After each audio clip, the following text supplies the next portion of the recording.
లూకా సువార్త లూకా సువార్త 7వ అధ్యాయం. లూకా సువార్త 7వ అధ్యాయం. మన విశ్వాసము అనే పదమే తెలుసు. అయితే విశ్వాసములో 8 రకాల లేదా 9 రకాల విశ్వాసాల గురించి బైబిల్లో ఉన్నాయి. దేవుడు తన నోటితో చెప్పిన మాటలను ఈరోజు మనం ధ్యానం చేసుకుందాం. విశ్వాసము అని అంటే మనకు ఉన్న కొంచెం విశ్వాసమే విశ్వాసం అనుకుంటుంది. మన దగ్గర ఉన్న విశ్వాసం లేదా మనం కనుగొన్న లేదా మనం ఉంచిన విశ్వాసం వల్ల కార్యాలు జరగటం లేదు. కార్యాలు జరగాలంటే గొప్ప విశ్వాసం ఉండాలని ప్రభు చెప్పారు. చూడండి, లూకా సువార్త 7వ అధ్యాయం దైవ గ్రంథమైనటువంటి బైబిల్లో 4వ వాక్యాన్ని 5వ వాక్యాన్ని చదువుకున్నాం. వారు యేసునద్దకు వచ్చి, నీ వలన ఈ మేలులు పొందుటకు అతడు యోగ్యుడు, అతడు మన జనులను ప్రేమించి మనకి సమాజ మందిరము తానే కట్టించనని ఆయనతో చెప్పి మిగిలి బ్రతిమాలుకొనిరి అని. కొంతమంది యూదులలో పెద్దలు యేసు దగ్గరికి వచ్చారు. యేసు దగ్గరికి వచ్చి ఒక వ్యక్తి గురించి, ఒక శతాధిపతి గురించి పరిచయం చేసి, అయ్యా అతడు చాలా మంచివాడు, అతడు చాలా మంచివాడు అని సాక్ష్యం చెప్పారు. యూదా పెద్దలు వచ్చి యేసు ప్రభు దగ్గరికి వచ్చి ఒక వ్యక్తి గురించి, అతడు యోగ్యుడు, అతడు మన అందరికీ సమాజ మందిరాన్ని కట్టించాడు అని చెప్పి అతని గురించి పరిచయం చేసి, బాబు మీరు రావాలి, అతనికి ఒక సమస్య వచ్చింది. ఈ రోజున సమస్య ఎంతమందికి లేవు? ఈ రోజున నువ్వు యేసు ప్రభువుకి చెప్పి నీ సమస్య దగ్గరికి లేదా నీ సమస్యను తేట తెల్లంగా ప్రభువుకి అప్పచెప్పి సమస్యను పరిష్కరించుకునే విధంగా ఉండాలి. ఒక శతాధిపతి యోధా పెద్దలను పిలిచి, యోధా పెద్దలారా, నేను ముఖ్యంగా ప్రేమించే నా దగ్గర పనివాడు ఒకడు అస్వస్థతకు గురయ్యాడు, అతనిని బాగు చేయడానికి యేసు గురించి నేను విన్నాను, మీరు వెళ్ళి యేసుతో మాట్లాడి రండి అని 1వ వాక్యం దగ్గర నుంచి రాసి ఉంటారు. వాళ్ళు యేసు దగ్గరికి వెళ్ళారు. ఎందుకంటే వాళ్ళు సమాజ మందిరం కట్టించాడు, వాళ్ళకి ప్రార్థించుకో ఒక మందిరాన్ని ఏర్పాటు చేశారు కాబట్టి అతడు మంచివాడని ఎరిగి యోధా పెద్దలందరూ యేసు దగ్గరికి వెళ్ళారు. యేసు దగ్గరికి వెళ్ళి, అయ్యా అతడు యోగ్యుడు, అతడు చాలా మంచివాడు, అతడు మన అందరినీ మనలను ప్రేమించి అని రాశాడు. అక్కడ మనలు అంటే యేసుతో కలిపి కూడా మనలను ప్రేమించి ఒక సమాజ మందిరాన్ని కట్టించాడు కాబట్టి ఈ రోజున అతనికి ఒక సమస్య వచ్చింది, దాన్ని పరిష్కరించాలి, మీరు రండి అని బ్రతిమలాడుకున్నారు అని రాయబడి ఉంది. 5వ వాక్యములో ఇలా రాయబడి ఉంది. చూడండి, అతడు మన జనులను ప్రేమించి మనకు సమాజ మందిరం తానే కట్టించినని ఆయనతో చెప్పి మిగిలి బ్రతిమలాడుకునిరి అని చెప్పాడు. వాడు బ్రతిమలాడుకున్నాడు. అప్పుడు యేసు వీళ్ళు ఎంతగా బ్రతిమలాడటాన్ని బట్టి చూసారా, బ్రతిమలాడటం అనేది చాలా ప్రాముఖ్యతను సంతరించుకుంది. వాళ్ళు యేసుని బ్రతిమలాడారు. మరి మీరు ఎంతమంది యేసుని బ్రతిమలాడుతున్నారు? ఎంతమంది బ్రతిమలాడుతున్నారు? యేసు ఇవ్వా ఇవ్వు, రాగం వచ్చింది తత్తవు ఏందో అక్కడ ఏదో మీరు బ్యాంకులో కనుక వెళ్ళి రిసిప్ట్ రాసేవా, నా డబ్బులు నాకు ఇవ్వడానికి నీకు రాగం ఏంటి అని బ్యాంకులో కనుక రిసిప్ట్ పెట్టి ఎంతసేపు అని అంటారు. అటగాది ఇది. యేసు దగ్గర నీవు సంపాదించుకునేది 1కి 4 సార్లు దేవుని బ్రతిమలాడి సంపాదించుకోవాలా, ఊరికినే ఏమి రాదు. లలిత జోలు ఇవ్వండి అని ఏమంటాడు, డబ్బులు ఊరికే రావు. ఇది కూడా ఏం ఊరికే రాదు. నీకు స్వస్థత కూడా ఊరికే రాదు, నీ సమస్య పరిష్కారం కూడా ఊరికే అవ్వదు. యేసుని బ్రతిమలాడుకోవాలా. అందుకనే యేసుని వాళ్ళు బ్రతిమలాడారు. అప్పుడు యేసు సరే పదండి అని అన్నారు. యేసు వచ్చారు. యేసు వచ్చేసరికి మళ్ళీ శతాధిపతి స్పందించి, యేసయ్యా నీవు మాట మాత్రం సెలవు చాలు అని అన్నాడు. చూసారా, నీవు మాట మాత్రము సెలవు చాలు. 6వ వచనములో అంటాడు, నువ్వు శ్రమించుకోవద్దు, నా ఇంటికి వచ్చేటకు నేను పాత్రుడను కాదు, అందుచేత నీవు నా ఎద్దకు వచ్చేటకు పాత్రుడు నేను ఎంచుకోనలేదు. అందుకనే అతనిలో ఉన్న విశ్వాసం గురించి యేసు ఇచ్చిన ఒక గొప్ప మాట మనం పరిశీలన చేస్తే ఆయన అంటాడు, ఎంత గొప్ప విశ్వాసము నేను చూడలేదు. 9వ వాక్యములో అంటాడు. యేసు ఈ మాట విని అతని గూర్చి ఆశ్చర్యపడి తన వెంట వచ్చుచున్న జన సమూహం వైపు తిరిగి, ఇశ్రాయేలులోనైనా ఎంత గొప్ప విశ్వాసం నేను చూడలేదని మీతో చెప్పుచున్నాను. గొప్ప విశ్వాసం. ఏ విశ్వాసం ఇది? మీలో గొప్ప విశ్వాసం ఉందా? కొంచెం విశ్వాసం ఉందా? అల్ప విశ్వాసము, గొప్ప విశ్వాసం. గొప్ప విశ్వాసం అయితే గొప్ప కార్యాలు చూస్తాం. అల్ప విశ్వాసం అయితే అసలు అది కార్యాలు పనిచేయి. విశ్వాసం లేని వాళ్ళు కొంతమంది ఉంటారు, స్వల్ప విశ్వాసం ఉన్న వాళ్ళు ఉంటారు, గొప్ప విశ్వాసం ఉన్న వాళ్ళు ఉంటారు. నువ్వు ఏ కేటగిరీకి సంబంధించిన వ్యక్తివి? అవన్నీ తెలియదు, ఆ కేటగిరీలు నాకు తెలియదు, బైబిల్ ఒకటి వేసుకొని సంకనేసుకొని వస్తానమ్మా అని కూర్చో అంతే. నేను చాలా వారాల నుంచి వెళ్తున్నాను, 7 వారాలు వెళ్తే విడుదల వస్తుందని చెప్తారు. ఎక్కడికి? కాకాని. ఇంకా కొంచెం మట్టి తింటే ఇంకెక్కువ విడుదల వస్తుందంట, తెలుసా మీకు? ఇంకా కొంచెం గుండు గుంజుకుంటే ఇంకెక్కువ వస్తుందంట. భక్తిలో విధానాల్లో అది భక్తి విధానమా? మట్టి తింటాం, గుండు గించుకోవటం అది నీ తృప్తి కోసం నువ్వు చేసేటువంటి పనులే, విశ్వాసానికి సంబంధించినవి కావు. విశ్వాసం అనేది దేవునికి సంబంధించింది. ఆయనలో శక్తి ఉందని, ఆయనలో బలం ఉన్నదని, ఆయన గొప్ప కార్యాలు చేయగలడని, మా పితరులని ఇశ్రాయేలీయులకి చేశాడని, నా జీవితంలో కూడా చేస్తాడని నమ్మి ఆయనను బ్రతిమలాడుకొని ఆయనను మనము సాధించుకోగలిగే విశ్వాసం కలిగి ఉండాలి. ఏదైనా అంతే, మరణమైనా దాన్ని జీవంగా మార్చుకోవచ్చు. అందుకనే నీలో ఉన్నది స్వల్ప విశ్వాసమైన, అవిశ్వాసమైన ఏదైనా ఉంటే దాన్ని గొప్ప విశ్వాసంగా మార్చుకోవాలి. ఏ విశ్వాసంగా మార్చుకోవాలి? గొప్ప విశ్వాసంగా మార్చుకోవాలి. గొప్ప విశ్వాసం అంటే ఏంటి?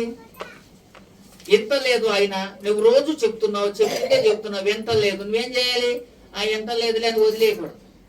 దాన్ని మనలా ఎలా చెబితే వింటాడో అది తెలుసుకోవాలి. ఎందుకనంటే ఆయన దగ్గర నుంచి నువ్వు సంపాదించుకునే ప్రతిదీ కూడా ఊరికేమి రాదు. నీకు నీ విశ్వాసాన్ని కనపరుస్తూ ఆయన దగ్గర వేచి ఉంటున్నావు. గడిపిన సమయం ఇది, వేచి ఉంటున్నావు, ఎదురు చూస్తూ ఉంటున్నావు, దానిని పొందుకోవడం కోసం వేచి ఉంటున్నావు. దానిని గడిపిన సమయము అంటారు. నువ్వు ఎంతసేపు గడుపుతావు దేవుని దగ్గర? నీవు గడిపే సమయానికి ప్రతిఫలం ఉంది, చేసిన ప్రార్థనకు ప్రతిఫలం ఉంది, కార్చిన కన్నీరుకు ప్రతిఫలం ఉంది. ఉందా లేదా? ఉందని ప్రభువు చెప్పాడు. అందుకే నువ్వు గడిపిన సమయం కూడా హెచ్చించబడుతుంది, లెక్కించబడుతుంది. నువ్వు ఎక్కువ సమయం దేవునితో ఉంటూ ప్రార్థిస్తూ అయితే ఉపవాసం ద్వారా ఇంకా ఎక్కువ దగ్గరగా ఆయనకు చెప్పడం ప్రయత్నం చేయి. ఏది చేసినా గానీ ముందల సమస్య పరిష్కారం అయ్యే విధంగానే ప్రయత్నం చేయాలి. తెలుసా? ఒకసారి హల్లెలూయా చెప్పండి. రెండవ విశ్వాసం గురించి చెప్తా, స్థిర విశ్వాసం. 1 ఫిలిప్పీలు రాసిన పత్రిక చూడండి, 1వ అధ్యాయము 14వ వాక్యం. మరియు సహోదరులైన వారిలో ఎక్కువ మంది నా బంధకముల మూలముగా ప్రభువునందు స్థిర విశ్వాసము. ఏ విశ్వాసం ఇది? స్థిర విశ్వాసం. అపోస్తలుడైన పౌలును బంధించేశారు, అంటే చెరసాలలో వేసేశారు. ఆయన సువార్తను ప్రకటించేటువంటి వాడు. అతడు సువార్తను ప్రకటించకుండా అతనిని బంధించి 4 గోడల మధ్యన జైల్లో పెట్టేశారు. అప్పుడు అపోస్తలుడైన పౌలు ఈ మాట వాడుతున్నాడు, సహోదరులైన వారిలో ఎక్కువ మంది నా బంధకముల మూలముగా ప్రభువునందు స్థిర విశ్వాసము గలవారై. స్థిర విశ్వాసం అంటే అంతలోనే కన్నబడి అంతలోనే మాయమయ్యే ఆవిరి వంటిదా జీవితం. ఈ రోజు విశ్వాసం కూడా అంతలోనే కనపడుతుంది, అందులోనే మాయమైపోతుంది. చర్చిలో ఉన్నంత సేపు యమ భక్తులు మనం ఎంత విశ్వాసమో. అసలు మన చూస్తే అసలు నిజంగా దేవదూతల ఇళ్ళు అన్నట్టుగా ఉంటాం. మన వస్త్రధారణ కానీ పలకరింపులు కానీ అన్నీ ఎంతో చక్కగా ఉంటాయి. కానీ చర్చి దాటి బయటికి వెళ్ళాము అనుకో, మన విశ్వాసం అంతా ఏమైపోద్ది? ఏమైపోద్దమ్మా? విశ్వాసం అంతా గాలిలో గెలిచిపోద్ది. అయితే స్థిర విశ్వాసం లేదు. బైబిల్ చెప్తున్న మాట ఏంటంటే స్థిర విశ్వాసం. నువ్వు ఏ రోజునైతే యేసును నమ్మావో, నమ్మిన రోజు దగ్గర నుంచి నీ శరీరములో అనగా నీ ప్రాణము ఉన్నంత వరకు,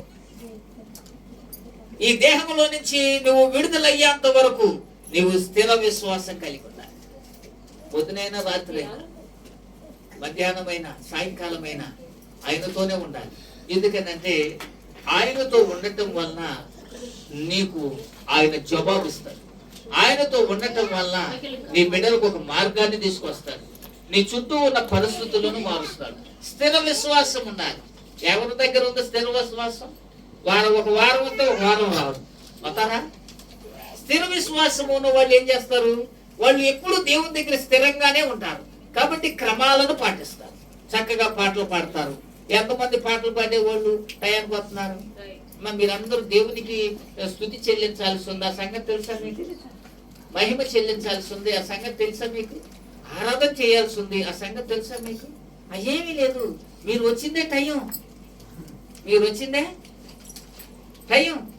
ప్రభుని నేను చెప్పానని చెప్పు, రాసుకోమా అని అంటారు. మీరు ఆరాధన చేయాలి, ఆయనను స్తుతించాలి. ఏమని స్తుతించాలి? పరిశుద్ధుడు, అతి పరిశుద్ధుడు అని గాన ప్రతి గానముల చేయుచు, గాన ప్రతి గానముల చేయుచు,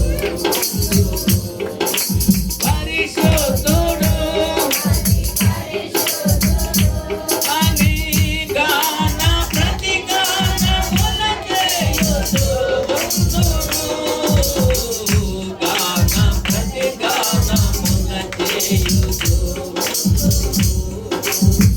శరాపులు, కెరూబులు, దేవదూతలు కలిసి ప్రభువుని ఆరాధిస్తూ ఉంటాయి. కాబట్టి ఆయన సముఖమందు అవి నెమ్మది కలిగి ఉంటాయి. ఈ రోజున నీవు దేవుని యందు నెమ్మది కలిగి ఉండాలి అనంటే మొట్టమొదట నీవు దేవునిని ఆరాధిస్తూ స్థిరంగా ఉండాలి. నీ విశ్వాసం స్థిరమైనదే అని నీకు ఎట్లా తెలుస్తుంది? నువ్వు విశ్వాసమే. నువ్వు క్రమం పాటిస్తే అది క్రమంగా చేయాలి కదా, మర్యాదగా చేయాలి కదా, దాన్ని అలాగే చేయాలి కదా. ఎన్ని వాటికి అడ్డంకులు వచ్చినా సరే. ఈ రోజున ఏముంది? ఈ రోజున ఇక్కడ ఉన్నారంటే ఎవడో పెళ్లికి పిలవలేదని. డిసెంబర్ నెలలో విపరీతమైన పెళ్లిళ్ళు ఉన్నాయి అని తెలుసా మీకు? అంటే నాకు అర్థమయ్యేదంటే డిసెంబర్లో పేదనకు పెద్దగా రాదని. ఏంటమ్మా నమ్మరు? మందిరానికి వచ్చేవాడు ఎంతమంది వస్తారు? ఎవరు పిలవకపోతే మందిరానికి వస్తారు. ఎవరిని పిలిస్తే తయ్యి తక్కమంట బీరువాకి పని వస్తుంది, బీరువాలో ఉన్న చీరలకు పని వస్తుంది, వెళ్ళిపోతా ఉంటారు. వీళ్ళ విశ్వాసము స్థిరమైంది ఎట్లా అయింది? నీవు ఇచ్చే ప్రిఫరెన్స్ దేవునికి ఎలాంటిది? నీ సమస్యల్లో ఆయన అంత దృష్టి నిలపాలంటే నువ్వు ఆయన ఎందుకు దృష్టి నిలపాలి కదా. ఇవాళ మీకు తెలుసా, అట్లూరు వారి సంఘం అనే వాళ్ళు మాకు పప్పన్నాలు ఉన్నాయి తెలుసా మీకు? తెలిసింది ఎవరు? దేవుడు. ఎప్పుడు ఏ కష్టం వచ్చినా నష్టం వచ్చినా దాన్ని సరిచేయాల్సింది ఎవరు? దుఃఖం రాకుండా కాపాడాల్సింది ఎవరు? దేవుడే. కాబట్టి నాకు దేవుడు తప్ప వేరే అవసరం లేదు. ఎందుకంటే నన్ను కాపాడువాడు, నన్ను పోషించువాడు, నన్ను నడిపించువాడు, నాకు ఆరోగ్యం ఇచ్చువాడు, నాకు దీర్ఘాయుష్ ఇచ్చువాడు ఎవరో అంటే దేవుడు మాత్రమే. నీ జీవితంలో స్థిరమైన విశ్వాసము ఉంటే నీవు మొదటి ప్రాధాన్యత నీ ప్రభువైన యేసుకు మాత్రమే ఇస్తావు. లేకపోతే ఏముందండి, బైబిల్ వేసుకొస్తా అడు కూర్చుంటావు, చూస్తూ ఉంటావు. టైం ఎప్పుడు అయిపోతా వెళ్ళిపోతామని చూస్తూ ఉంటావు. నువ్వు వచ్చి సాధించి సచ్చేది ఏముండదు, పట్టుకెళ్ళేది కూడా ఏమీ ఉండదు. ఈ భూమి మీద నుంచి పట్టుకుపోయేది ఏమీ లేదు, మందిరానికి వచ్చి పట్టుకుపోయేది ఏమీ లేదు. కారణం ఏంటి? మన విశ్వాస లోపాలు ఉన్నాయి. మన విశ్వాసంలో ఏముంది? లోపాలు ఉన్నాయి. నీ కుటుంబం ఇలా ఉంది అని అంటే దీనిని మార్చే ప్రయత్నం నువ్వు ఎందుకు చేయటం లేదు? ఈ ఉపవాసాల ద్వారా నీ సమస్యలన్నిటినీ ఆయన ఎదుట పెట్టి ఆయన ఎందుకు బ్రతిమాలుకోవటం లేదు? ఉపాసం చేస్తున్నాం. ఈ సంవత్సరం చేస్తాం, మళ్ళీ వచ్చే సంవత్సరం చేస్తాం. మళ్ళీ ఈ సంవత్సరం ఏం సాధించి తెచ్చామని వచ్చే సంవత్సరం చేయాలి. చెప్పండి. పాపం కడుపు మండట్లా మీకైనా? ఎన్ని రోజులు కడుపు కలుపుకుంటా అని మీకైనా కనిపించట్లా? చెప్పలేంటండి. పాస్టర్ గారు చెప్తున్నారు, పాస్టర్ గారు చెప్తున్నాను అని అంటారు కానీ మీకు అనిపించట్లేదు ఏదైనా తేడా వచ్చిందా రాదా అని? తేడా ఉందా లేదా అనేది మీకు అనిపించట్లేదా? చెప్పాలండి. మా రూపక్కన చదువు చిన్నప్పుడు 1, 2 చదివేటప్పుడు అక్షరం వచ్చేది కాదు. ఈ పిల్ల ఎట్లా చదువుద్దా అనుకునేవాడు. ఇవాళ పీజీ చేస్తుందంటే ఆశ్చర్యం అనిపించట్లా? మరి సాధించింది ఎవరు సాధించింది? రూపక్క సాధించింది. ప్రభువా అని ఉపవాసాలు, ఇప్పుడు ఉపవాసాలు ఉంటూ ప్రతి సంవత్సరం ఏ సంవత్సరంలో కూడా సబ్జెక్టులు పోగోకుండా ప్రతి సంవత్సరం ప్రభు మీద ఆధారపడి సాధించుకొచ్చి పీజీ దాకా వచ్చేసాను. ఎవరు ఊహించాడు అప్పుడు? మరి మీ పిల్లలు ఉన్నారుగా, మా తయ్యి తక్కమంటే వేసుకొస్తారు బ్యాగుల్లాగా. పిల్లలను కూడా కూర్చోబెడతారు, తీసుకెళ్ళిపోతారు. వాళ్ళు చదువుతున్నారా లేదా, చదువుతున్న అర్థమవుతుందా లేదా, వాళ్ళకి అవగాహన ఉంటుందా లేదా, గ్రహింపు ఉంటుందా లేదా, వయసు తగిన ఎదుగుదల ఉంటుందా లేదా, వాళ్ళు చక్కగా చదువుకుంటున్నారా, నేను ఇంత ఫీజులు కడుతున్నాను, ఏ రోజైనా ఆలోచించారా? మరి దేవుని దగ్గరికి వచ్చి బ్రతిమలాడుకోవాలి కదా, దేవుని దగ్గరికి వచ్చి నీ విన్నపాలను దేవుని దగ్గర వినేదాకా నువ్వు చెప్పుకోవాలి కదా. చెప్పరు, అవేమి చేయవసరంలా. రావటం సూత్రం సూత్రం, దండాలు దండాలు ప్రభువా అనుకోవటం, వెళ్ళిపోవటం. ఇంకెన్నాళ్ళు ఉన్నా మారదు. మారాల్సిన అవసరం మనకేం అవసరం వచ్చింది? మనలో మార్పు రానంత కాలం లేదు. అందుకే నేను మనలో స్థిరమైన విశ్వాసం లేదు. అప్పుడు కాసేపు ఉంచటం, ఆ విశ్వాస కష్టం వచ్చినప్పుడల్లా కాసేపు విశ్వాసం ఉంచటం, ప్రార్థన చేసుకోవటం, ఆ సమస్య ఏటో ఒకటి తీరింది అనుకో, దాన్ని తప్పు ఉందనుకో, ఇంకెళ్ళిపోవటం, అంగ అయిపోయా. మళ్ళీ సమస్య వచ్చేటప్పుడే. అది స్థిరమైన విశ్వాసం కాదు, చంచలమైన విశ్వాసం. చంచలమైన విశ్వాసం, అవసరాన్ని బట్టి ఉండేది చంచలమైన విశ్వాసం. అయితే ఇక్కడ స్థిరమైన విశ్వాసం. అపోస్తులైన పౌలు అంటున్న మాట ఏంటంటే, చూడండి, నేను బంధకాల్లో ఉన్నా కానీ అక్కడ ఎక్కువ మంది నా బంధకముల మూలముగా ప్రభువునందు స్థిర విశ్వాసము గలవారి నిబ్బరముగా దేవుని వాక్యము బోధించుటకు మరి విశేష ధైర్యము తెచ్చుకుని, విశేష ధైర్యం తెచ్చుకున్నారు. పౌలు ఆగిపోతే ఏమైంది? మనం ఉన్నాం కదా, సువార్తను ప్రకటిద్దాం అని స్థిర విశ్వాసము కలిగిన వారై వాళ్ళు హృదయాలను దృఢపరుచుకొని వాళ్ళు సువార్తను ప్రకటించడం ప్రారంభించారు. అది పౌలుతోనే ఆగిపోలేదు, అది స్థిర విశ్వాసం. మూడవ విశ్వాసం చెప్తాను, నిష్కపటమైన విశ్వాసం.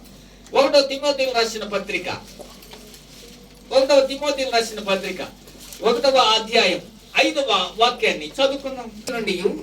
నిష్కపటమైన విశ్వాసం ఏంటిది? ఇది నిష్కపటమైన విశ్వాసము నుండి వచ్చు ప్రేమయే నిష్కపటమైన విశ్వాసం. అంటే విశ్వాసంలో కపటం ఉండకూడదు. మనలో కపటం ఉంటే మన విశ్వాసం కపటమైనది అవుతుంది. నిష్కపటమైనదంటే మన హృదయంలో నిష్కపటం ఉంటే అది నిష్కపటమైన విశ్వాసం అవుతుంది. అందుకనే దేవుని ఎదుట నిన్ను నువ్వు కనపరుచుకునే నీవు ఎప్పుడు కూడా చేయాల్సింది ఏంటంటే నిష్కపటమైన వారుగా ఉండాలి. నిష్కపటం చెప్పండి అందరూ, ఏంటిది అది? నిష్కపటం అంటే ఏంటి? కపటం అంటే ఏంటి? మనసులో ఓడి పెట్టుకొని పైకి ఓడి మాట్లాడేదాన్ని నిష్కపటం అంటారా? కపటం అంట. మనసులో ఏమీ లేకుండా మాట్లాడేదాన్ని నిష్కపటం అంట. అంటే నీలో ఉన్నది నిష్కపటమైనదా, కపటమైనదా? అందుకనే నీ హృదయంలో ఏది అనిపిస్తే అది చెప్పటమే. కారణం ఏమిటి అంటే నీ విశ్వాసము నిష్కపటముగా ఉండకూడదు. నీ విశ్వాసం నా దగ్గర కనపరిచేటప్పుడు నిష్కపటమైనదిగా మాట్లాడిన నా హృదయంలో కపటం ఉంటే ఇదే విధానాన్ని ప్రభు దగ్గర కూడా ప్రదర్శిస్తాడు. కాబట్టి ప్రార్థన అంతా కొట్టేస్తాడు మొత్తం. ఇప్పుడు చూడండి, చాలా మంది ఎగ్జామ్స్ లో పేపర్ నిండా రాసేస్తారు, తప్పు ఒప్పు రాసేస్తారు, పేజీలు నింపేస్తారు. నింపరా? మా ఎగ్జామ్ రాసిన వాళ్ళు అవిలా నువ్వు ఎగ్జామ్స్ రాసావా? పేజీలు రాసేసావా? రాసావు. అన్ని మార్కులు వస్తాయా? 100 రాస్తే అన్ని క్వశ్చన్స్ కి అటెండ్ చేస్తారు. అన్ని వద్దేమవుతాయి, 100కు 100 వచ్చేస్తాయి. కానీ రాసిందంతా ఇదంతా సొల్లేనని అదేం చేస్తాడంటే ఆ 10 మార్కులు దాన్ని 3 మార్కులు వేసి గుడ్డు సొన్నాలు చూడతాడు. అలాగే నీ విశ్వాస పరిణామం ఎంత? ఈ రోజు నువ్వు ప్రార్థించిన గంట ప్రార్థన, 2 గంటల ప్రార్థన, లేదా గడిపిన గంట సమయం, దీంట్లో విశ్వాస పరిణామం ఎంత? దేవుని దగ్గర అన్ని మార్కులే పడతాయండి. మరి ఎందుకు ఎక్కువ ఉపవాసాలు ఉండాల్సి వస్తుంది అనుకుంటున్నారు? వారంలో 2 సార్లు ఎందుకు కలుసుకోవాల్సి వస్తుంది అనుకుంటున్నారు? ఎక్కడ తప్పిపోతామో అనే కదా, ఎక్కడ తప్పిపోతామో అని ఆలోచిస్తూ సరి చేసుకుంటూ, ప్రభువా ఏ విశ్వాసైనా ప్రార్థన చేయమని ఫోన్ చేస్తే వాళ్ళకి మేలు జరిగేటట్టుగా ప్రార్థన చేయాలి కదా. వాళ్ళకి విడుదల రావాలా లేదా? రావాలా? ఇప్పుడు మీరు ఫోన్ చేశారండి, మా అబ్బాయిని దీవించండి, పుట్టినరోజు చేసుకుంటున్నారు అది. మా కళ్యాణ్ అక్క ఫోన్ చేసి నేను పెళ్లి చేస్తున్నా. అప్పుడు ఈ పెళ్లి అయిపోయి ప్రార్థన చేస్తా చెప్పు. మా అబ్బాయి పుట్టినరోజు అంటే కుదురుద్దా? స్టేజ్ మీద ఉన్నాను, ఆల్రెడీ మైక్ చేత పుచ్చుకున్నాను. ఏది? పెళ్లి చేయడానికి. మరి ఇంక ఏం చేయాలా? వాళ్ళ పెళ్లి చేయాలా? అది అట్లాగే మా అబ్బాయిని దీవించండి పాస్టర్ గారు అని అంటే నేను కూడా మీకులాగా ఉత్తి ప్రార్థన చేశాను అనుకో, అది అవుతా? ఆ దీవెన నిలుసుద్దా? అది దీవెనగా మారుద్దా? అసలు అది దీవెన అనిపించుకుంటుందా? ఉండదు. కారణం ఏమిటంటే నిష్కపటమైన హృదయం నాలో ఉన్నప్పుడు నేను దీవించాను అనుకో, ఆ దీవెన వాళ్ళ మీద నిలిచిపడతాయి. ఈ రోజున నీ పిల్లలకి నిష్కపటమైన దీవెనలు తల్లిదండ్రులుగా నువ్వు ఇవ్వాలి, అవి వాళ్ళ మీద నిలబడతాయి. అంటే ఏం చెయ్యాలి? మనం నిష్కపటమైన వారంగా ఉండాలి. అందుకని అక్కడ రాసిన మాటను ఒకసారి చదువుకుందాం. చూడండి, ఉపదేశ సారం ఏదనగా పవిత్ర హృదయము నుండి, మంచి మనస్సాక్షి నుండి, నిష్కపటమైన విశ్వాసం నుండి కలుగు ప్రేమ. మీ బిడ్డల మీద చూపించే ప్రేమ రెండు విషయాలను చూపెడతాంది. ఒకటి మంచి మనస్సాక్షి, ఏంటిది? రెండవది పవిత్రమైన హృదయం, మూడవది నిష్కపటమైన విశ్వాసం. దీంట్లోనే ఇంకొక మాట కూడా మనం చూద్దాం. 2వ పేజీ తెప్పండి. 2వ తిమోతి 1:5 చదువు. 2వ తిమోతి 1:5 చదువు. నా ప్రార్థనల యందు ఎడతెగక నిన్ను జ్ఞాపకము చేసుకొనుచు నీ కన్నీళ్లను తలచుకొని నాకు సంపూర్ణ ఆనందము కలుగుటకై నిన్ను చూడవలెనని రేయింపగలు అపేక్షించుచు నీ యందున్న నిష్కపటమైన విశ్వాసం జ్ఞాపకము చేసుకొని. తిమోతి హృదయములో నిష్కపటమైన హృదయ విశ్వాసం ఉందని జ్ఞాపకం చేసుకున్నాడంట అపోస్తలుడైన పౌలు. తిమోతి అలాంటి జీవితాన్ని జీవించాడని పౌలు ఇక్కడ రాసుకుంటూ వచ్చాడు. నీ అందున్న నిష్కపటమైన విశ్వాసం జ్ఞాపకం చేసుకొని నా పితృాచార ప్రకారము నిర్మలమైన మనస్సాక్షితో నేను సేవించుచున్న దేవుని ఎడల కృతజ్ఞతనై ఉన్నాను. చూసారా? నిర్మలమైన మనస్సాక్షి, నిష్కపటమైన విశ్వాసం. నిష్కపటమైన విశ్వాసం ఎంతమంది ఎదుగుంటున్నారంటే విశ్వాసములో నిష్కపటము కపటం ఉండకూడదండి. నీ విశ్వాసం కపటంతో ఉంటే అది పచ్చి. నువ్వు ఎన్ని సంవత్సరాలు ప్రార్థన చేసినా, నేను ఎన్ని సంవత్సరాలు ప్రార్థన చేసినా, అమ్మా తప్పిపోము, తొలగిపోము, పరిశుద్ధులు నీతి మందులు అని అనుకున్నవాడు దౌర్భాగ్యులు అని అర్థం. తప్పిపోరా అందరూ తప్పిపోతారు. మాటను బట్టో, ఆలోచన బట్టో, ఉద్దేశం బట్టో, ఆవేశాన్ని బట్టో, ఉద్రేకాన్ని బట్టో, తొందరపాటుని బట్టో నీ మొదలార నీ శారదమారంటరా మా రా. అసలు ఎక్కువ తిట్టేది భార్య భర్తలను తిట్టుకుంటుంటారు. ఒకరికొకరు తిట్టుకోరా, వాళ్ళే తిట్టుకుంటుంటారు. ఎందుకని? ఒకరి పద్ధతులు ఒకరికి నచ్చవు కనుక. కాబట్టి తిట్టుకుంటుంటారు. నేను తిట్టుకోలేదండి అన్నవాళ్ళు ఎవరైనా ఉన్నారు? చేతులు ఎత్తండమ్మా. ఇప్పుడు తెచ్చిపోద్ది మీరు మీ భక్తితాను చెప్పరా? మీరే మీ తిట్టరా? మీ వాళ్ళని చెప్పరేంటంటే ఎవరు తిట్టరా? మీరు మరి పరిశుద్ధులు అంటారేంటి? మరి ఎందుకు పాఠశాలను సరి చేసుకోవాలా లేదా? ఏమా సరి చేసుకోవాలా లేదా? ఏమని సరి చేసుకోవాలి? ప్రభువా నేను తప్పు చేశా అనరాని మాటలు అన్నా, నన్ను క్షమించండి అని సరి చేసుకోవాలి. అన్న మాటను ఒప్పుకోవడమే నిష్కపటమైన విశ్వాసం. చేసిన తప్పును ఒప్పుకొని సరి చేసుకోవడమే నిష్కపటమైన విశ్వాసం. నీవు ఎప్పుడైతే దేవుని ఎదుట నీ మనస్సాక్షిని దేవుని ఎదుట తెరిచిన పుస్తకం లాగా పెట్టి ప్రతి తప్పును ఒప్పుకున్నప్పుడు నీ హృదయము నిష్కలంకమైనదిగా మారిపోతుంది. ఎందుకంటే ప్రభు ఎదుటి ఒప్పుకోవాలి. మనుషులు ఎదుట ఒప్పుకోవటం వలన అది సరికాదు. రైట్. చూడండి, ఇంకొక విశ్వాసం గురించి చెప్తాను. బైబిల్ గ్రంథంలో దృఢ విశ్వాసం. హెబ్రీయులకు రాసిన పత్రిక 3వ అధ్యాయం. హెబ్రీయులకు రాసిన పత్రిక 3వ అధ్యాయం చూడండి. హెబ్రీయులకు రాసిన పత్రిక 3వ అధ్యాయం 201వ పేజీ చూడండి అమ్మా. 3:15 చదువు.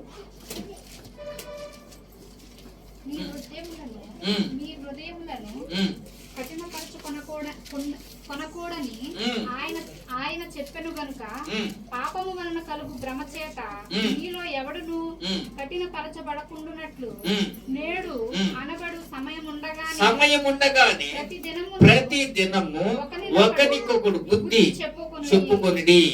ఏలయనగా మనకున్న దృఢ విశ్వాసం అంతము మట్టుకు గట్టిగా చేపట్టాలంట. దృఢ విశ్వాసం అంటే ఏంటి? బలమైంది. మన విశ్వాసం ఏంటిది? అది బలమైన విశ్వాసం ఉండాలి. నీ విశ్వాసం బలహీనమైనదైతే ఏం ఉపయోగం లేదు. అవునా కాదా?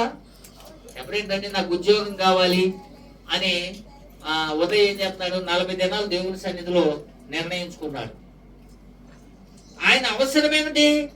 నా భవిష్యత్తుని నిర్ణయించేది ఉద్యోగం. నాకు కావాల్సింది ఉద్యోగం. ఈ పోటీ ప్రపంచంలో నాతో పాటు 55 మెంబర్స్ ఉన్నారు. ఈ 55 మెంబర్స్ లో వచ్చే ప్రతి అవకాశంలో నేను ఉండాలి. నాకు మంచి ఉద్యోగం రావాలి అని, అది దేవుని సహాయం అడగటం కోసం దేవుని దగ్గర ఉండి దేవుని దగ్గర పొందుకునేదాకా ఉండాలని కోరుకున్నాడు. ఎందుకంటే నిర్ణయించుకున్నాడు దృఢమైన విశ్వాసం. ఏంటిదంటే అది నాకు వచ్చేదాకా నేను ప్రభు పాదాలను వదలను, ఆయన నాకు ఇచ్చేదాకా నేను ప్రభు పాదాలు వదలను. ఆయన నాకు ఇవ్వాలి. నా భవిష్యత్తు ప్రశ్నార్థకంగా ఉండకూడదు. ఏదో ఒకటి చేసుకుంటా అట్ట వెళ్ళిపోకూడదు. నా చదవకపోతే వేరే విషయం, చదివాను, నాకు చేతిలో సర్టిఫికెట్ ఉంది, డిగ్రీ సర్టిఫికెట్ ఉంది, పీజీ సర్టిఫికెట్, దీని ద్వారా ఇప్పుడు నేను ఉద్యోగాన్ని సంపాదించుకోవాలి అనే పట్టుదల. అది ఒక నిర్ణయం. 40 దినాలు నేను దేవుని దగ్గర ఉండాలి. దేవుని పాదాలు పట్టుకున్నాను. ఆయన ఏదో ఒకటి నిర్ణయించేస్తాడు నా గురించి. నేను చేయలేంది ఆయన నా పక్షంగా చేస్తాడు. అందుకే నేను దేవుని పాదాల దగ్గర ఆయన నేను చూడాలని వెళ్ళాను. 27 రోజులు ఉన్నా. అసలు ఏసిపోయిపోయి నాకు తెలియదు, బైబిల్ నాకు తెలియదు. 27 రోజులు ఉన్నా. ఎందుకున్నానో నాకే తెలియదు. ఎందుకు అట్టగా దృఢంగా నిర్ణయం చేసుకున్నానో నాకు తెలియదు. ఉండిపోయాను. దేవుణ్ణి చూడగలిగాను. ఆ దృఢమైన విశ్వాసం దేవుణ్ణి చూడగలిగేటట్లు చేసింది. దేవుని మాటలు వినగలిగేటట్లు చేసింది. దేవుని ద్వారా స్వస్థత పొందుకునేటట్లు చేసింది. ఇప్పుడు నేను రాగం రాకోకుండా ఎందుకు ప్రార్థన చేసుకుంటున్నాను ఆ రోజు చూసే కదా. కంపల్సరీ నువ్వు నాకు ఏమి ఇవ్వకూడదు, ఎటు పరిస్థితులు ఇవ్వకూడదు అని ముందలుగానే రాత్రి నేను ఒక వాక్యం చెప్పాను యాకోబు రాసిన పత్రికలో. ఏమని చెప్పాను? నిన్ను కాపాడువాడు ఆయనేనని, నీ శోధనలో పడకుండా కాపాడువాడు ఆయనేనని ఒక వాక్యం ఉంది. ఒక భక్తి పరుడంట కాపాడుటకు, శోధన నుంచి తప్పించుటకు ఆయన సమర్థుడు, ఆయన తప్పిస్తాడంట. అందుకే నేను దైవ గ్రంథమైన చెప్పేది దృఢమైన విశ్వాసం ఉండాలి. నీ విశ్వాసం ఏంటిది? ఒకటి స్థిరమైన విశ్వాసము, 2 దృఢమైన, అమ్మా చూడండి, గొప్ప విశ్వాసం. ఇశ్రాయేలీయుల్లోనే నేను చూడలేదన్నాడు యేసు ప్రభు.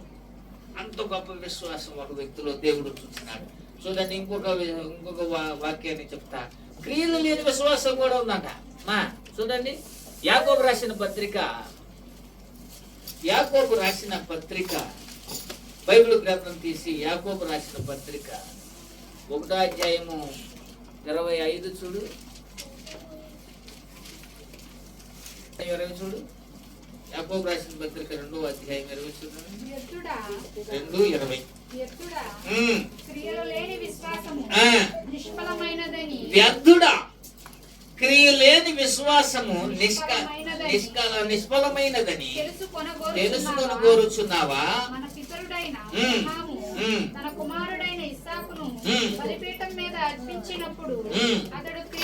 అతడు క్రియల వలన నీతిమంతుడని తీర్పు పొందెను. విశ్వాసము అతని క్రియలతో కూడా కార్యసిద్ధి కలగజేశాడు. విశ్వాసము అతని క్రియలతో కూడి కార్యసిద్ధి. నేను 2003లో ప్రార్థన చేస్తున్నాను కానీ క్రియలు చేయట్లేదు. అట చేయాలి ఇట చేయాలని తెలియక. అప్పుడు ఆ సంవత్సరం వాగ్దానం నాకేమొచ్చిందో తెలుసా? క్రియలు లేని విశ్వాసము మృతము అని నాకు వాగ్దానం. ఆ సంవత్సరం నుంచి నేను 2004 ప్రారంభంలో జనవరి 1వ తారీఖు నుంచి ప్రతి పనిలో క్రియలు సరిగా ఉండాలి. అందుకే నేను ఏ పనైనా నేను పని చేస్తూనే ఉంటాను. కారణం ఏంటంటే క్రియలయ్యి మనం దేవుని యందు విశ్వాసాన్ని కనపరిచేది ఆయన యందు జరిగించే క్రియల ద్వారానే విశ్వాసాన్ని కనపరచగలం. అందుకనే క్రియలు లేని విశ్వాసము అది సత్యంతో సమానము అని అన్నారు. అందుకని ఇంకొక మాటను చెప్తా చూడండి, బైబిల్ గ్రంథములో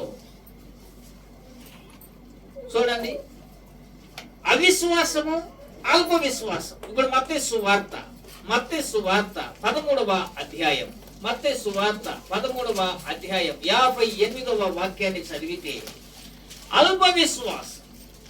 మత్తయి సువార్త 58. అమ్మా, మత్తయి సువార్త 13వ అధ్యాయం తీరు వారి అవిశ్వాసమును బట్టి వారి అవిశ్వాసమును బట్టి ఆయన అక్కడ అనేకమైన అద్భుతాలు చూసారా.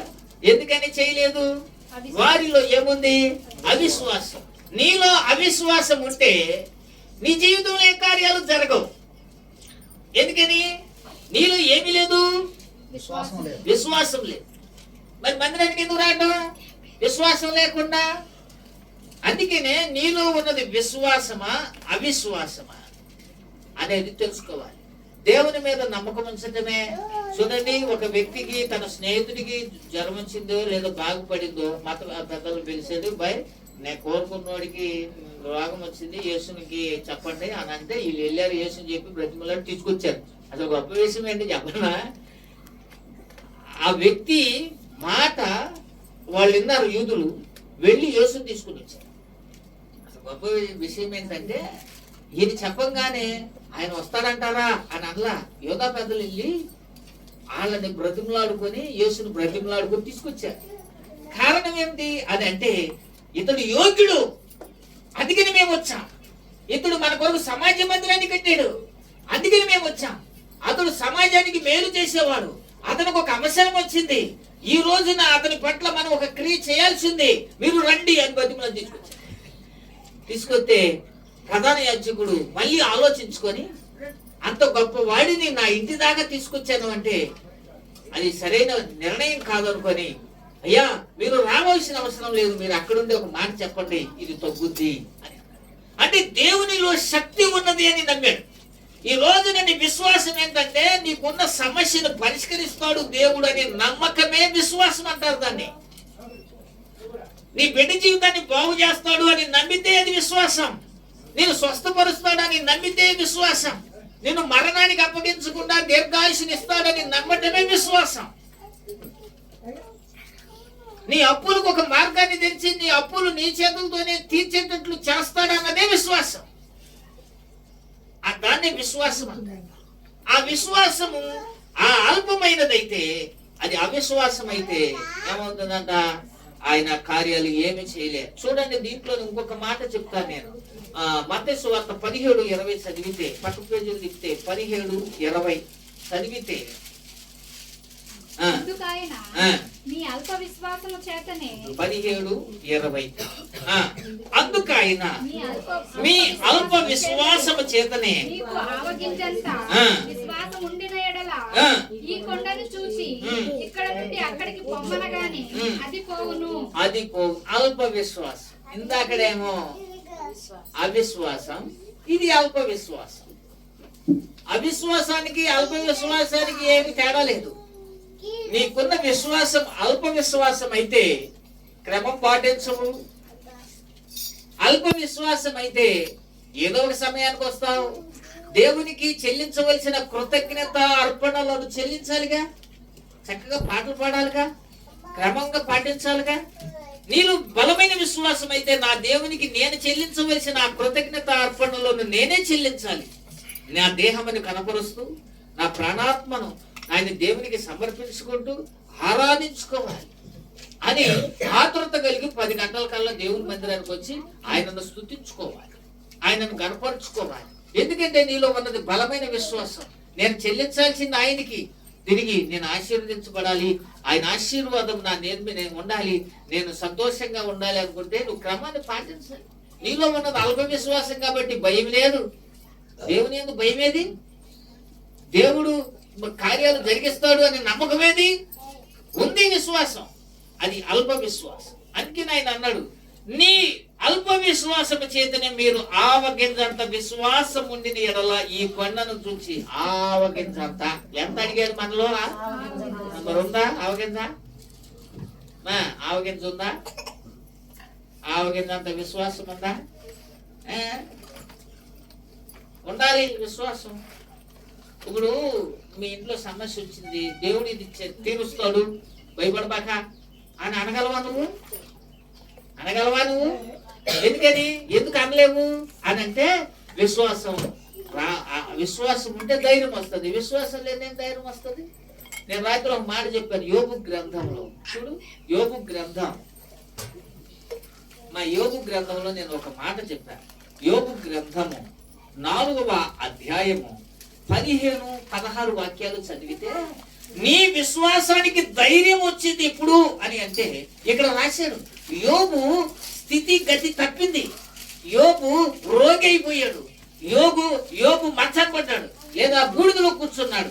అతను అంటున్న మాట, నా విశ్వాసం ఎందుకు ధైర్యం ఇవ్వదు అని అంటే చూడండి, 4వ అధ్యాయం పేజీ నెంబర్ 423 15వ వాక్యం. నా శ్వాసము ఒకని శ్వాసం నా ముఖమును కొట్టగా నా శరీర రోమములు పులకించను. చూసారా, ఒకని శ్వాసం అంటే నువ్వు దగ్గరగా ఉండి నీ ముక్కులో గాలి ఉంటుంది చూసా, శ్వాస. ముక్కు గాలి తెలుసా మీకు? ముక్కు గాలి అంటే తెలీదా? ఏమోనండి మాకు తెలియదు, మేము అంటే పెంచంగా అన్నట్టు మీరు చూస్తున్నారు. ముక్కు గాలి తెలీదా? గట్టిగా వదలొచ్చు. మా డాక్టర్ దగ్గరికి వెళ్ళినప్పుడు ఏది గట్టిగా పీల్చోదులు అని అంటాడు. అందమ్మా అట్లా దేవుని శ్వాస అట్ట ఆయనకి తగిలిందంట. ఎవరికి? రోగిగా ఉన్న వ్యక్తికి. అక్కడ అంటున్న మాట, ఆయన శ్వాస నా ముఖమునకు కొట్టగా నా శరీర రోమములు పులకించను. అది నిలబడగా దాని రూపము నేను గుర్తుపట్టలేకపోతేని. దేవుని దూత వచ్చింది, లేదా దేవుడే వచ్చాడు, ఆయన స్పర్శ ఈయనకి తగిలింది. అది నిలవబడగా దాని రూపము నేను గుర్తుపట్టలేకపోతేని. ఒక రూపము నా కన్నులు ఎదుట ఉండెను. అంటే ఆయన ఎదుట ఇంకొక మనిషి ఉన్నాడు, కనపట్టలా. కానీ శ్వాస అతడు ఉన్నాడు అనే శ్వాస నాకు తగులుతుంది. కాబట్టి నేను, నా దేవుడు నన్ను విడిచిపెట్టలేదనే ధైర్యం వస్తుంది. అందుకే అక్కడ అంటాడు, నేను గుర్తుపట్టలేకపోతే ఒకని రూపం నా కన్నుల ఎదుట నుండెను. మెల్లనైన యొక్క కంఠ స్వరమును నేను వింటిని. మెల్లనైన కంఠ స్వరము నేను వింటిని. చూసారా, ఒక మనిషి దేవుడు తోడుగా ఉంటాడు. అందుకే నీ విశ్వాసము స్వల్పమైనదో అవిశ్వాసము అలా ఉండకూడదు. దృఢమైన విశ్వాసం, బలమైన విశ్వాసం, గొప్ప విశ్వాసం. ఎన్ని విశ్వాసాలు చెప్పాను నేను ఇప్పటికీ? లోకాల్లో చెప్పాను. గొప్ప విశ్వాసం, స్థిర విశ్వాసం, నిష్కపటమైన విశ్వాసం, దృఢ విశ్వాసం, అమూల్యమైన విశ్వాసం. ఇవన్నీ విశ్వాసాలే. మనకు తెలిసిందల్లా ఒకటే విశ్వాసం. మన పేర్లేంటి? మన పేర్లేంటమ్మా? విశ్వాసులు. ఏంటిది? విశ్వాసులు అని అంటారు. విశ్వాసులు. అసలు విశ్వాసం ఉందా? నేతి బీరకాయలో నెయ్యి ఉంటుందని ఎంత నమ్మకమో, విశ్వాసుల్లో విశ్వాసం ఉంటుందని అంటే నమ్మకం. ఉంటుందా నేతి బీరకాయలో నెయ్య? ఉంటుందమ్మా? ఉండదు. ఎందుకని దాని పేరే నేతి బీరకాయ, దాంట్లో నెయ్యి ఉండదు. విశ్వాసులు పేరుకే, దాంట్లో విశ్వాసం ఉండదు. విశ్వాసం ఉంటే కార్యాలు చూస్తావు. నడుము బిగించాలా, ఒట్టు బిగించాలా. ఎట్లాగంటే రోజు పని రోజు ఉంటది. ఏది ఏమైనా ప్రభువా, ఈ సంవత్సరం ఉపవాసాలు నా జీవితానికి, నా కుటుంబానికి ఏదో ఒక మేలు జరిగించే విధంగా నేను పోరాడి, ఏం చేసి పోరాడి పట్టు బిగించి ప్రార్థన చేసుకుంటాను నాయన అని ఎప్పుడైతే తీర్మానం చేసుకోవడం చాలా సులువే, దాన్ని కొనసాగించడం చాలా కష్టం. మనం మంగమ్మ శపథం చేస్తాం. ఏంటిది? ఎరగదేస్తాం అని ఉద్రేకం అంటారు దాన్ని. దాన్ని తొందరపాటు అంటారు, దాన్ని ఆవేశం అంటారు. దేవునికి మాట ఇచ్చేటప్పుడు చాలా జాగ్రత్తగా ఉండాలి. నువ్వు మాట్లాడుతుంది ఎవరితో తెలుసా? దేవునితో మాట ఇచ్చేటప్పుడు చాలా జాగ్రత్తగా ఉండాలి. నీ నోట నుంచి బయలు వెళ్ళినది జాగ్రత్తగా చేయాలా, లేకపోతే నిన్ను ఎరగదీసైనా మడత పెట్టైనా వసూలు చేసేస్తాడన్న ఉంది. అందుకని దేవుని దగ్గర పిచ్చాసాలు వేయకూడదు. ఆయన దేవుడు. ఆయన ఎవరు? నువ్వు మాట ఇచ్చింది ఆయన ఎందుకు నెరవేర్చాలి. నెరవేర్చకపోతే ఆయన ఎట్లాగైనా సరే నీ దగ్గర ఆయన నువ్వు అన్నదాన్ని తీరుస్తాడు. కష్టపెట్టో, నష్టపెట్టో, బాధ పెట్టో, దుఃఖ పెట్టో, ఏదైనా కానీ ఆయనకి ఇచ్చిన మాటను నెరవేర్చుకుంటాడు ఆ సమయాన్ని. అందుకే నేను చాలా జాగ్రత్తగా ఉండాలి ఆయనకు మాట ఇచ్చేటప్పుడే. ఆయనకు మాట ఇచ్చిన తర్వాత అది నెరవేర్చడానికి ఇష్టపడాలి. నీకు సాయం చేయడానికి కూడా అంతే స్పీడ్గా స్పందిస్తాడు. నీ సాయం చేయడానికి కూడా అంతే స్పీడ్గా స్పందిస్తాడు. నేను దేవుడిని ఏదన్నా ఉంటే నడుపుకి ఇచ్చి అడుగుతాను. అర్ధరాత్రిగా లేచి కూర్చొని అడుగుతాను, ఎందుకేవో ఊరికే చప్పట్లు కొడ ఊనే చప్పట్లు కొడతాం మనం. మా ఎంత తీరిక ఉందో మనకి, ఎంత బిజీగా ఉంటాం మనం. ఊరికేందుకు చప్పట్లు కొడతాం, ఊరికేందుకు పాటలు పాడతాం, ఊరికేందుకు మందిరానికి వస్తాం, ఊరికేందుకు ఉపవాసం అంతా? ఏది ఎవరు ఊరికి ఎవరు చేయరు, ఏదో ప్రయోజనం ఉంటేనే చేస్తాం. కాబట్టి దేవుడు ప్రయోజనాధికారి. ఆయన ప్రయోజనము నీ నుంచి ఆయన పొందిన ఈ సమయాన్ని దేవుడు తిరిగి నీకు ఇచ్చేస్తాడు. అందుకనే దేవుని దగ్గరికి వచ్చినప్పుడు గట్టిగా మనము ఆయనను అడుగుతూనే ఉండాలి, బ్రతిమలాడాలి, గోసాడాలి. అందుకని యాకోబు రేవు దగ్గర యాకోబు ఏం చేశాడు? నడుము బిగించాడు. వదిలితే కానీ నువ్వు వెళ్తానంటే ఎక్కడికి? నన్ను ఆశీర్వదిస్తేనే వెళ్ళు, ఆశీర్వదిస్తేనే వెళ్ళు అన్నాడు. అట్లాగే దేవుడు నిన్ను ఆశీర్వదించేదాకా వదలకూడదు. ఈ ఉపవాసాల్లో ఏ ఉద్దేశంతో ఉపవాసాలు ఉంటున్నావో, ఏ ఉద్దేశాలతో దేవుని మందిరంలో గడపాలని కోరుకుంటున్నావో అవి నెరవేరాలి. అవి నెరవేరాల్సిందే అని దేవుని దగ్గర చాలా చక్కగా చెప్పి వాటిని నెరవేర్చుకోవాలి. అప్పుడు నువ్వు విజయం సాధించినట్టు, నీ విశ్వాసానికి బలం వచ్చినట్టు. నీ విశ్వాసం ద్వారా కొన్ని కార్యాలు ఈ సంవత్సరం చూసావు అనే నమ్మకం నీకు పెరిగినప్పుడు రెండో సంవత్సరం ఉపవాసాలు ఎవడు వద్దన్నా కాదన్నా నీ అందరికి నువ్వే నిర్మాణం తీసేసుకుని ఉంటావు. ఎందుకని పోయిన సంవత్సరం ఈ నేను అడిగిన వాటిని దేవుడు చేశాడు, ఈ సంవత్సరం కూడా చేస్తాడు అనే నమ్మకం ఉండాలి. ఉత్తుతో ఉపవాసాలు ఎందుకు? ఎవరిని వదిలితాకి ఉపయోగం లేదు కదా. నేనైనా సరే ఊరికే ఏమన్నాను, నేను ఉపవాసం ఉన్నానంటే దానికి ఒక రీజన్ పెట్టుకుంటాను. ఏదన్నా ఒక సమస్య ఉందంటే సమస్య తీరాల్సిందే. ఎవరన్నా రోగంతో బాధపడుతున్నారంటే ఆ రోగం పోవాల్సిందే. లేదు మళ్ళీ అట్లా ఊరుకునే ప్రసక్తే ఉండకూడదు, మనకి ఎవరికి ఉండకూడదు. అందుకనే ఏదైనా ఒకటి దృష్టి పెడితే అది తీరిపోయేదాకా వదిలిపేసేది. కూర్చున్నా నుంచుని అదే పట్టుకుంటాం. ఒకని వేసేయాలన్నా అంతే వేసేయమని అడుగుతాను, మిమ్మల్ని అయినా అంతే వేసేయమంటాను. లాగిపెట్టి వేస్తే తప్ప లేదా మాట వినరు. ఇదిగో సన్నాసులను చూస్తుంటాను, నా అంత సన్నాసిని చూస్తుంటాను. ఎందుకో చెప్పనా? ఏదైనా ఉంటే అట్లనే తీసుకుంటాను నేను. ఎందుకంటే ప్రభువా నాకు పని లేక నేనే ప్రార్థన చేయట్లేదు. మరి మాట వింటలేదని వాళ్ళే చెప్తున్నారు. మాట అనకపోతే 4 తీతలు దిగిపోతే ఎవరు మాట వింటాడు? మరి వేసేయి, గట్టిగానే వేసేసి ఈ గోబ మీద కొడితే ఈ గోబులోకి సౌండ్ రావాలని. ఏ గోబులోంచి ఏ గోబులోకి రావాలి? మీరు అంటారు కమ్మా, పాడితే దిశలు తిరిగిపోవాలంటారు చూసారా? మరి అట్లా కొట్టాల్సిందే, అది ఎవరు మాట అంటాడు కదా. అందుకనే నీ ప్రార్థన పట్టుంటే నేను అట్టాగే చెప్తాను. ఏదైనా సమస్య తీరాలంటే నడుము బిగించాల్సిందే, అది ప్రార్థన. అందుకనే స్థిరమైన విశ్వాసం, దృఢమైన విశ్వాసం, గొప్ప విశ్వాసం అమ్మా అవన్నీ మనలో ఉండాలి. ఏదో పిచ్చి విశ్వాసం ఉంది, పిచ్చిరేగాయలాగా ఉందా పిచ్చి విశ్వాసం? మంచి విశ్వాసమా? మంచి విశ్వాసం అయితే కార్యాలు వస్తాయి. పిచ్చి విశ్వాసం అయితే చేదొస్తుంది. చదువుకోరు, నువ్వేం చదువుకుంటున్నావా? 9th చదువుతున్నావా? మరి గట్టిగా అడుగుతున్నావా? 10th లో నాకు 10/10 రావాలి, అది నాకు టార్గెట్. దానికి ఎలాగ నన్ను ప్రిపేర్ చేస్తావో, ఎలా చదవాలనో నేర్పిస్తావో, అసలు ఎలా చదివితే నాకు 10/10 వస్తుంది, నేను ఎలాగ దృష్టి పెట్టాలి, ఎలా నాకు అర్థం కావట్లేదు, అన్ని క్వశ్చన్స్ జవాబులు అన్ని దేవుని దగ్గరే. అన్ని ఆయనకి ఇస్తే నిన్ను ప్రిపేర్ చేస్తారు ఎలా తయారు. ఇప్పుడు నువ్వు ఇది చదివితే బాగుండు, అది చదివితే బాగుండు కాదు, ఎలా చదివితే నువ్వు సెట్ అవుతావో అది అంతా ఆయన ఏర్పాటు చేస్తాడు. అట్లాగే నీ విశ్వాసాన్ని దేవుని యందు అలా వ్యక్తం చేయాలి. నీకున్న సమస్యని దేవుని దగ్గర వ్యక్తం చేయాలి. ఈ సమస్యని ఎలా పరిష్కరిస్తావో నాకు తెలియదు ప్రభువా, నాకేమీ తోచటం లేదు నాయన, నీవే నాకు సహాయం చేయాలని ప్రార్థన చేయాలి. ఎందుకంటే నువ్వు చేతులు ఎత్తేస్తే దేవుడు ఆ బాధ్యతను దేవుడు తీసుకుంటాడు. సగం నువ్వు సగం ఆయన చేయకూడదు, నువ్వు చేతులు ఎత్తేయాలి. నేను ఏ విషయాన్నైనా నా చేతులు ఎత్తేస్తాను, దేవుడే నువ్వే చేయాలని కూర్చుంటాను. కారణం ఏంటంటే ఆయన చేస్తాడు, నీకు తెలియదు, నీకు అర్థం కాదు. కాబట్టి దేవుడే నీ సమస్యను పరిష్కరించే దిశగా ఆయన ఆలోచన చేస్తాడు. దేవుడి మాటలు మన వెనుకల్లో దీవించుగాక. ప్రార్థన చేసుకుందాం. అందరూ తలలు వంచండి.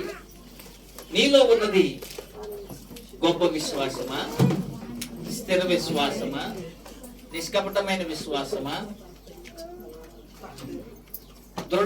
అమూల్యమైన విశ్వాసమా? మరి నీలో ఉన్నది ఏది? అవిశ్వాసమా, స్వల్ప విశ్వాసమా? నువ్వు ఏ విశ్వాసాన్ని కలిగి దేవుని మందిరంలో ప్రార్థన చేయటానికి కోరుకున్నావు?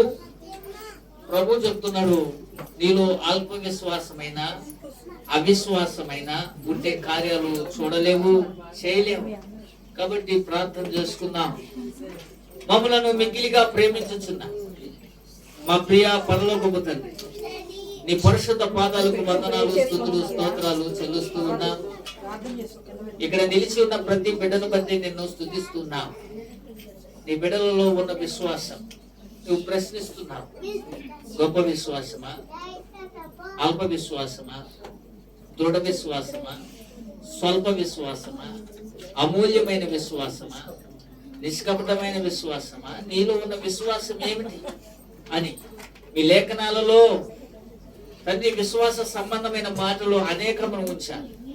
ఈ రోజు ఇక్కడ నిలిచిన మా అందరినీ ప్రశ్నిస్తున్నారు తండ్రి. 9 రకాలైన విశ్వాసాలు ఉన్నాయి.